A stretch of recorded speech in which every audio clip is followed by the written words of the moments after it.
And starting with the top story here at this hour, 3 youngsters, all college students including one more, have been arrested after a pillion rider died when their luxury car hit a two-wheeler in Chennai. Although it was believed to be an accident initially, police found the car was intentionally rammed over a relationship issue with a young woman. While the bike rider escaped with injuries, the pillion rider died on the spot. The alleged mastermind behind this accident is the grandson of a DMK councillor. While now an FIR has been filed in the case against DMK councillor's grandson, the search for another student remains on. Take a look at what the reactions are coming in. Also, my colleague Sam Daniel has sent this report. See, many of them who were arrested for such crimes are from BJP and ADMK also, irrespective of party lines. Many arrests were happened. Can we list out the people who were arrested, BJP candidates, BJP members who were arrested for such crimes, and ADMK people who were arrested for such crimes? It is a social issue. It is not a political issue. But they want to accuse the state government because we are taking action. Maybe if we leave the BJP and ADMK criminals without arresting them, they may be happy. The Chennai police has arrested 3 college students for allegedly ramming their luxury car, a Range Rover, on a two-wheeler, killing the pillion rider and injuring the young student who rode the bike. Investigators say it all began as a group clash between 2 sets of students over a common relationship by 2 boys with a student girl. And this group had approached the grandson of a DMK councillor in Chennai for help. He was in that car. Police say the group actually tried to intimidate the other boy, but those boys left on 2 bikes, and that's how the chase began.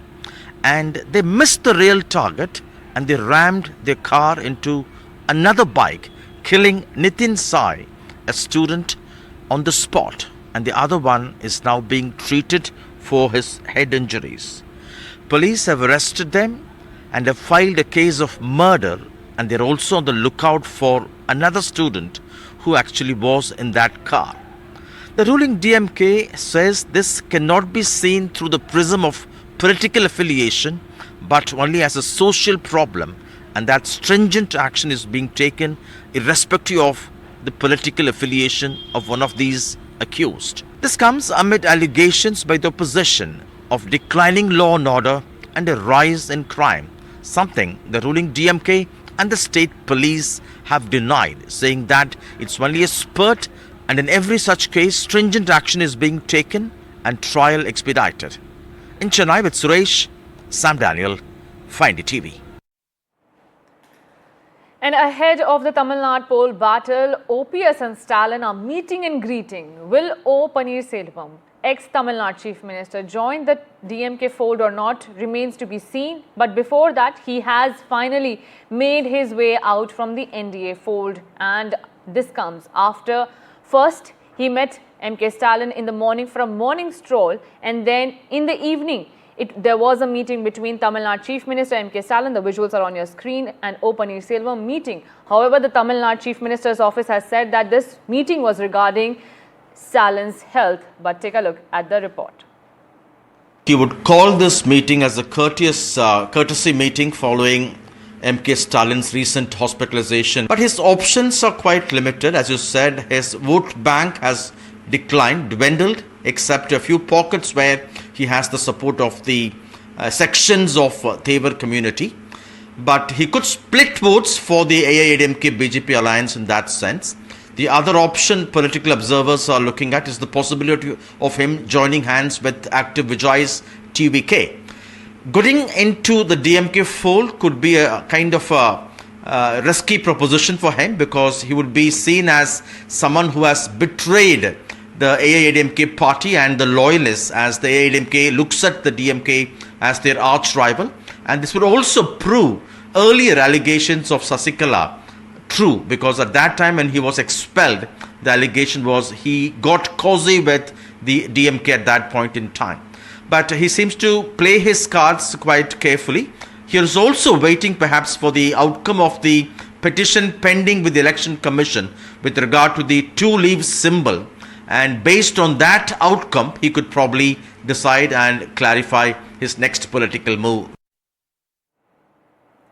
Now, as the BJP gears up for 2026 Tamil Nadu polls, actor politician Khushbu Sundar has been appointed as one of the vice presidents of the BJP in Tamil Nadu. Expressing her gratitude, she said she was very excited for the new opportunity and thanked the senior party leaders for placing their trust in her.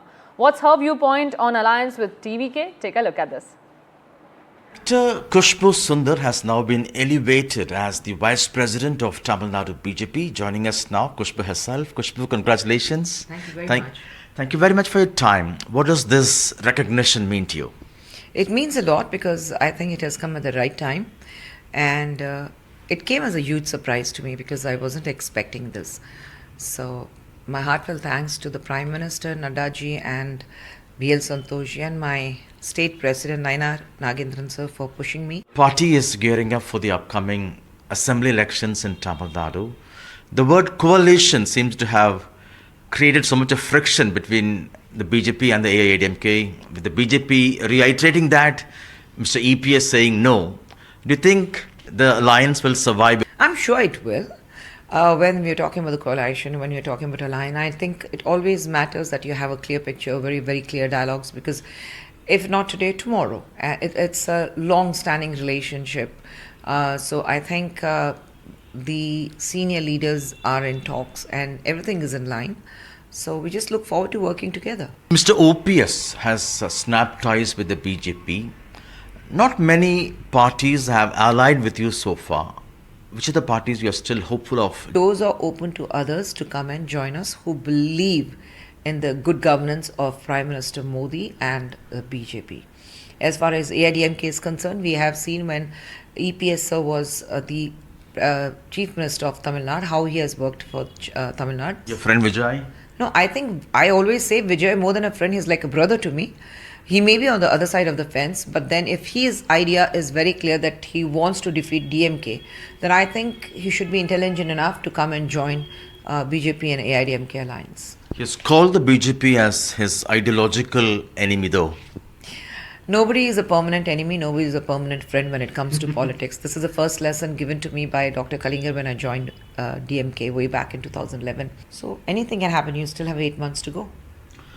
When it comes to expanding the BJP's footprint in Tamil Nadu, which is at the moment negligible, do you think it's important the party understands certain unique demands the state makes, be it exemption from NEET? The rules cannot be bent because you need votes.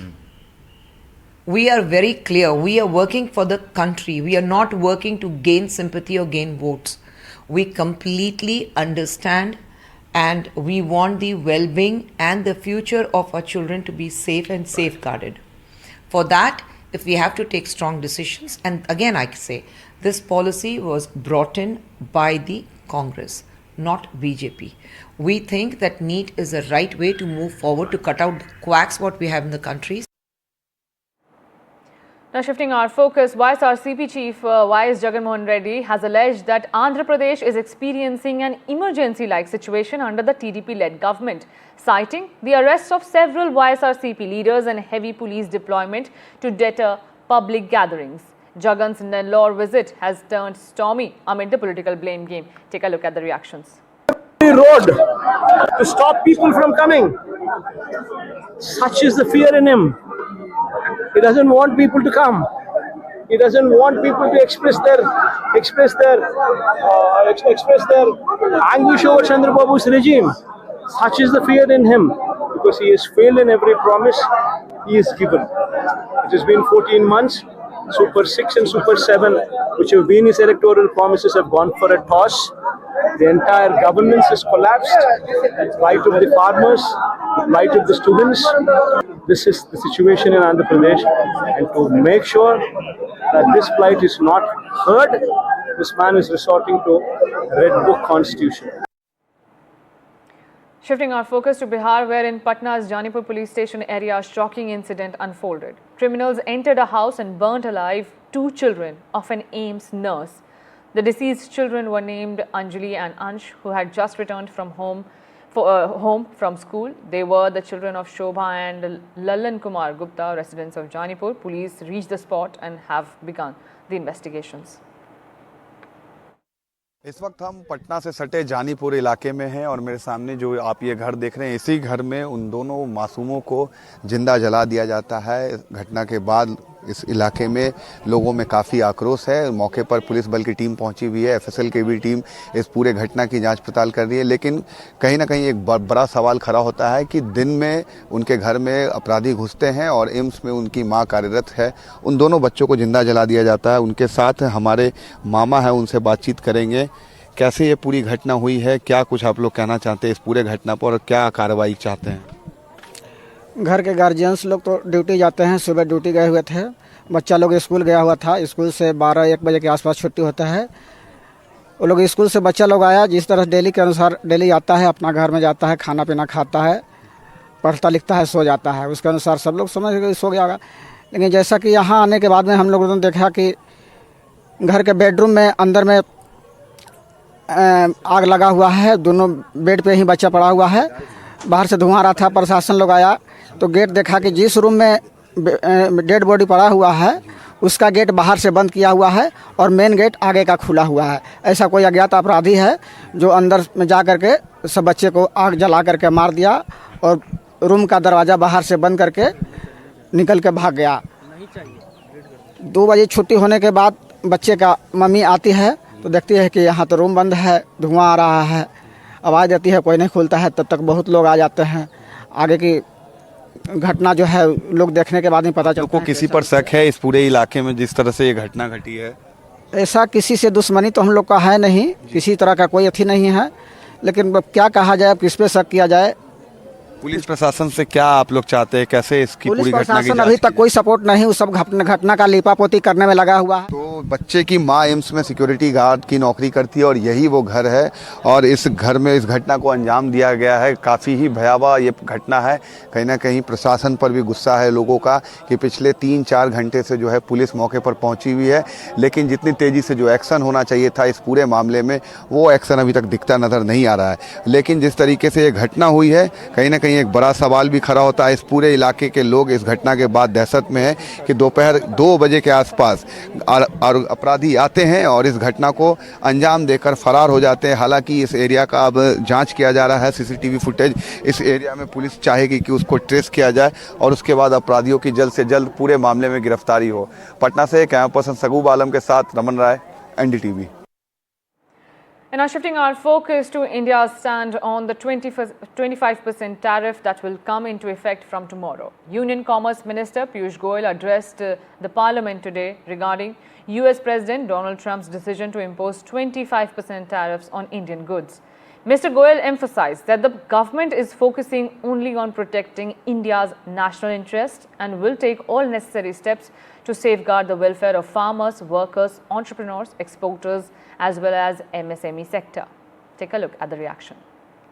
सरकार हालिया घटनाक्रम से होने वाले प्रभावों का परीक्षण कर रही है।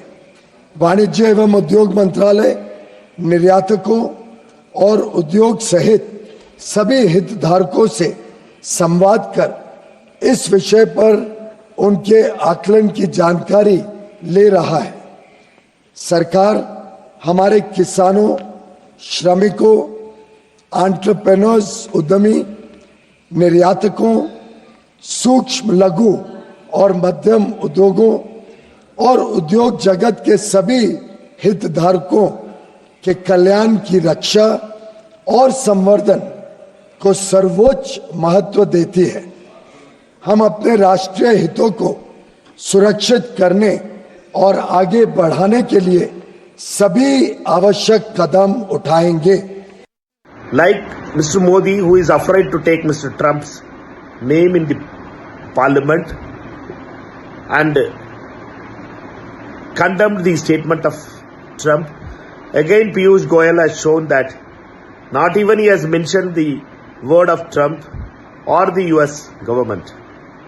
This is unfortunate and unbecoming for a government to act like this. they are completely surrendered before the Trump administration. It is unfortunate that a government which should have some kind of spine speak against the attack on India the way Mr. Trump has attacked continuously against the administration.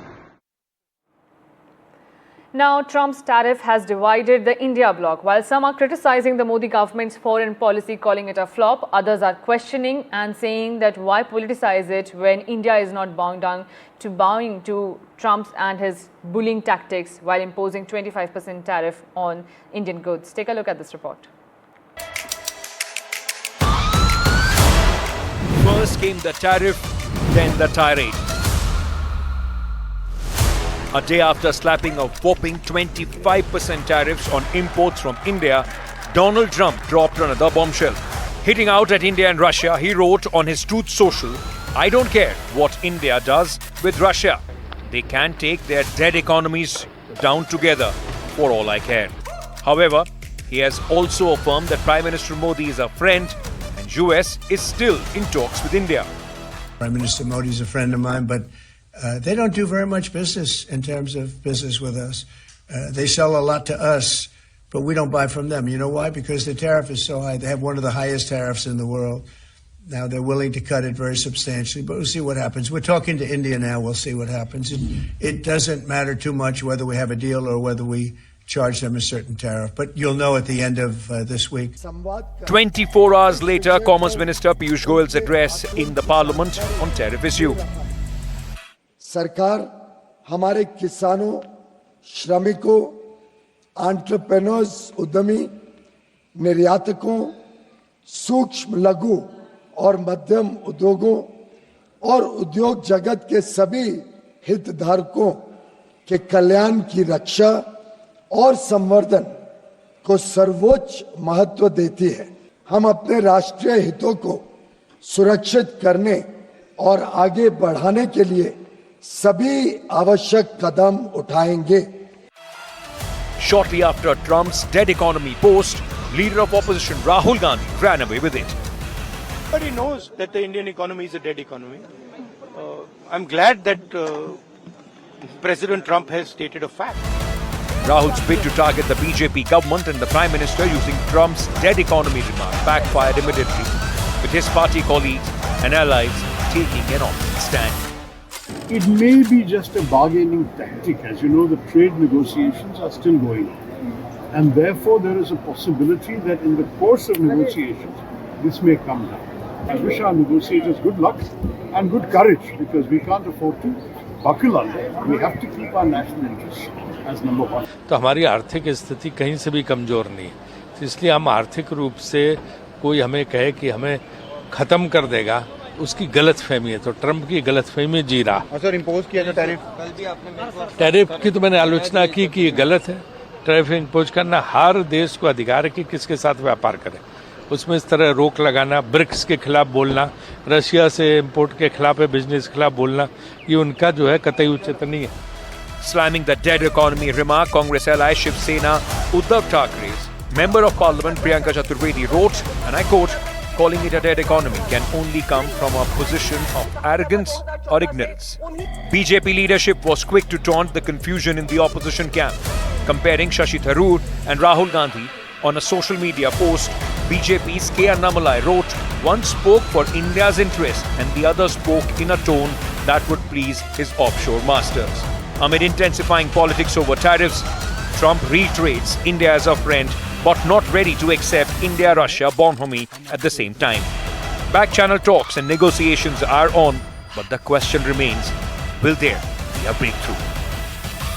With Abhishek Datta, Bureau Report, NDTV. Into a very short break, but don't go anywhere. Big news coming in from Maharashtra.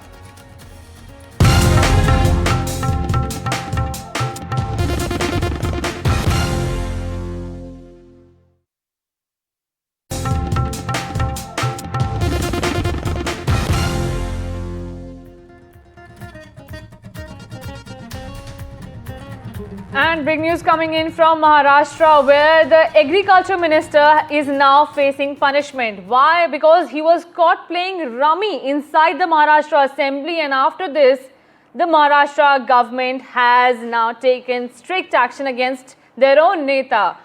Maharashtra Minister for Agriculture has now been transferred. Manik Rao Kokate was the agriculture minister, but there was a severe backlash by everyone when he was caught playing rummy inside the assembly. Remember, you chose and elected these netas to fulfill their duties, but then they are playing rummy inside the house when they are supposed to making policies for us. My colleague Sujata is also joining me from Maharashtra. Sujata, give us more details. Where has he been transferred?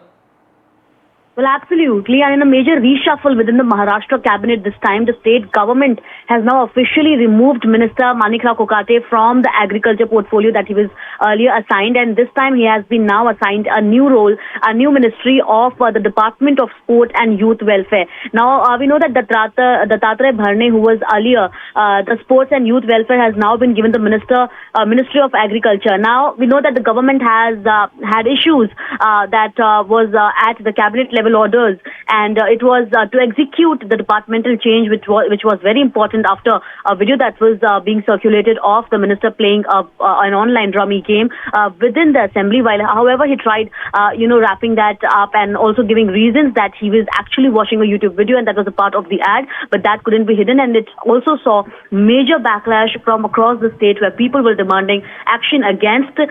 And after internal discussion, a decision was taken to reassign Kokate. However, he's been his portfolio, though, has been changed, but yet he still remains a minister in the Maharashtra cabinet. But with this move, the Maharashtra government has sent a strong message that negligence and discipline will not be tolerated in the cabinet. Right. Thank you so much, Sujata, for joining us with that quick update.